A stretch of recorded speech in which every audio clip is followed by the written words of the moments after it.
Kwa Pacome bado unaweza kumpa mkataba hata wa miaka miwili mitatu, sio mbaya, lakini sio kwa kiwango hicho anachokitaka yeye. Ni mchezaji ambaye unaweza ukampata. Wako wachezaji wengi wa aina ya Pacome hapa Afrika ukawapata, na saa zingine kwa kiwango, si kwa fedha hiyo ambayo anaitaka yeye. Goni sign fee anaitaka inakaribia karibuni bilioni 2 na mshahara milioni 45. Ndio story ambazo zipo. Na Pacome anawasikiliza Young Africans. Ingawa maneno tunasikia watani nao kama wanawatishia kwamba na sisi mkimwacha tutamchukua. Mimi nafikiri kumekuwa kuna mtindo fulani hivi. Wachezaji wakikaribia kumaliza mkataba, basi kama wako Yanga wanasema watasajiliwa na Simba, na kama wako Simba wanasema watasajiliwa na Yanga, na hii inaifanya timu moja kuanza kuhangaika na mwisho kuongeza fedha. Lakini Aucho bado hajafikia hiyo thamani ya bilioni 2 na wala mshahara wa milioni 45. Mimi bado na Pacome nazungumzia, yes. Sioni kama ni hivyo, sioni. Na kama ni kwa Aucho, Yanga bado wanaweza kumuongezea mkataba, lakini ungeniambia ni washauri, ningewaambia angalau mwaka mmoja au msimu mmoja, kwa sababu kwa age ya Aucho na kwa performance yake sasa, ni mchezaji ambaye kidogo kama ukimuongezea mkataba unataka umuongezee kwa kushtuka kidogo, unamuongezea unaangalia performance yake itakuwaje, lakini kumtwika mkataba wa miaka miwili nafikiri haiwezi kuwa sawa sawa. Kwa Pacome bado unaweza kumpa mkataba hata wa miaka miwili mitatu, sio mbaya, lakini sio kwa kiwango hicho anachokitaka yeye. Inawezekana kama Yanga wanazo hela nyingi sana wanaweza wakampa, lakini ungeniambia mimi ni shauri kwa fedha hiyo naiona ni nyingi sana kwa performance yake na kwa yeye. Ni mchezaji ambaye unaweza ukampata. Wako wachezaji wengi wa aina ya Pacome hapa Afrika ukawapata, na saa zingine kwa kiwango, si kwa fedha hiyo ambayo anaitaka yeye.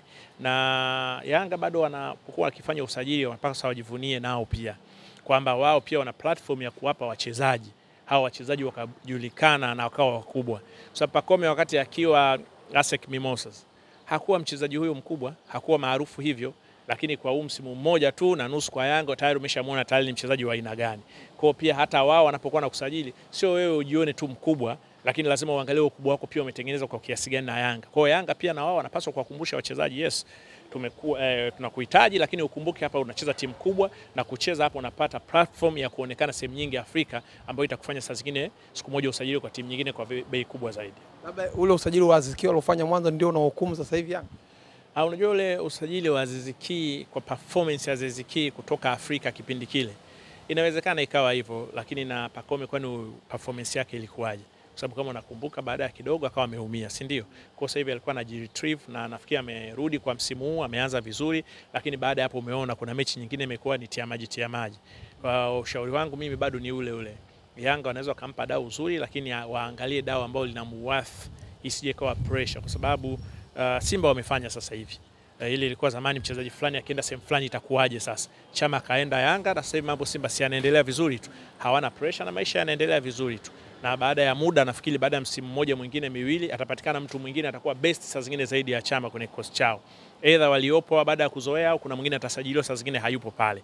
Kwa hiyo na hata na Yanga ni hivyo, na Yanga nafikiri ndio wamekuwa wazuri kwenye hiyo. Mchezaji wakiona anazingua wao wanamtia buti anakwenda zake. Kwenye kitu ambacho wamekuwa kinivutia Yanga, sio watu wanaobabaikia sana wachezaji. Lakini ni kweli hizo stories zipo kwamba Simba wanamhitaji naye Pacome?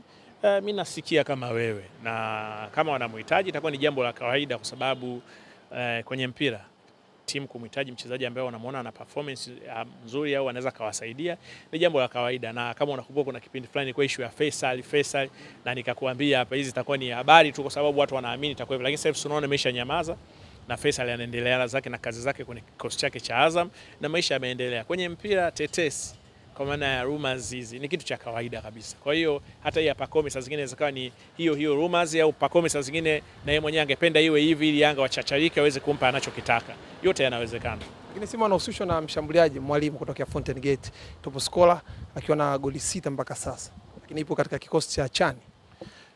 Sijui. Na wamesema kweli wanataka kumsajili. Kwa sababu hata mimi unajua nasikia kama wewe hivyo. Lakini sijui kama ni tayari au sijui kama ni kweli, lakini kwa Mwalimu kwa alichokionyesha anaweza kawa sehemu ya wachezaji wanaotakiwa na Simba. Ingawa mimi ungeniambia ni shauri, basi ningesema basi wangekuwa nasubiri hata msimu mmoja, Unajua tumeona washambuliaji wengi sana wanafanya vizuri kwenye timu zao, lakini wakipata nafasi ya kucheza tu Simba au Yanga wanakwishilia mbali. Unamkumbuka mtu mmoja kwenda Salim, nafikiri Aiye. Alifanya vizuri sana, lakini anataka kwenda sio timu kubwa sio na nini. Baadaye ikawa imeshindikana, lakini bado baada ya muda kidogo tu akawa ameshaporomoka kabisa. Musa unakumbuka pia alikadhalika. Kwa wachezaji wanakuwa hivyo, yani ukipata nafasi ya kuja huku wanaporomoka. Na mchezaji mmoja kwenda Mohamed Nani sio kutoka Prison kipindi fulani akawa amekwenda Simba, lakini naye alipofika pale hakufanya lolote, baada ya muda akaporomoka akawa ameondoka. Kuna huyu ambaye sasa hivi alikuwa baadaye alienda Mtibwa, baadaye karudi wapi Rasta yule anaitwa nimetoka kidogo, naye alienda Simba naye kidogo tu ikamshinda. Lamfia kidogo tu naye ikamshinda. Kwa wakati mwingine labda wangekuwa wakiwapa nafasi ya kukomaa na wakaonyesha walichonacho, kwa sababu Simba na Yanga na ukubwa wao pressure inakuwa ni kubwa sana. Kwa hiyo inatakiwa kama ni selection ya kuchukua mchezaji, usiangalie tu kwa sababu kafunga akiwa na KMC, kafunga sio akiwa na nani. Kuna jambo la kuliangalia na kufikiria nini cha kufanya, ikiwezekana kumpa nafasi ya kumtengeneza. Kuliko wengi ukiangalia ile game of return imekuwa kubwa. Kutoka timu ndogo kwenda Yanga baada ya muda mfupi ameondoka. Kutoka timu ndogo kwenda Yanga Simba baada ya muda mfupi ameondoka. Ameshindwa ameondoka. Imekuwa ni kubwa sana. Kwa hiyo hata wanaosajili na wenyewe wanapaswa kuifikiria hilo, kama je, mwalimu sasa hivi he can afford to play for Simba, anaweza kupata namba, anaweza kufanya hivyo vitu. Sasa na wenyewe waviangalie, kwa sababu kuna analysis ya kutosha ya mchezaji, kwamba kwa level ya wachezaji tulionao na huyu je anaweza akacheza na itakawaje. Lakini kwangu bado mimi nasema mwalimu ni mchezaji mzuri, ameonyesha ana hamu ya mafanikio, anaweza kufanya vizuri akiwa na timu yake. Lakini mimi bado ninaamini, kwa sababu hata kwenye timu ya taifa mechi na Sudani ni kati ya wachezaji waliocheza vizuri. Kwa hiyo ninaamini bado anaweza kufanya vizuri akiwa na Simba, hata ikiwezekana taratibu. Kikosi cha Simba na kiwango chake kwa namna ulivyokiona, walitakiwa wacheze jana na JKT Tanzania, mchezo umesogezwa mbele baada ya JKT kupata ajali.